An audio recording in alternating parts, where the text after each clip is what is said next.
নাকি? নাম্বার 2, আপনারা জানেন গণতন্ত্রের ট্যাবলেট আমাদেরকে গিলানো হয়েছে। 54 বছর গণতন্ত্রের ট্যাবলেট গিলে আমাদের রোগ মুক্তি হয় নাই, বরঞ্চ রোগ বেড়েছে। কথা ঠিক নাকি? এই ট্যাবলেট আমরা আর কোন অক্ষরেও কিনতে চাই না। আমাদের দাবি একটাই, পেয়ার পদ্ধতির নির্বাচন দিয়ে সংসদ ভবনে পার্লামেন্টে সমস্ত দলের দিতে হবে। কথা ঠিক নাকি? যার কতটা ভোট আছে পেয়ার পদ্ধতি আসলেই প্রমাণ হবে।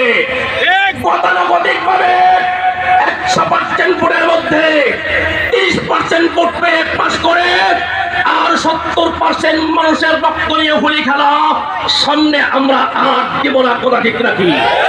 এই জন্য আমাদের দাবি একটাই, যে কোনো মূল্যের বিনিময়ে পেয়ার পদ্ধতির নির্বাচনের বিকল্প নাই।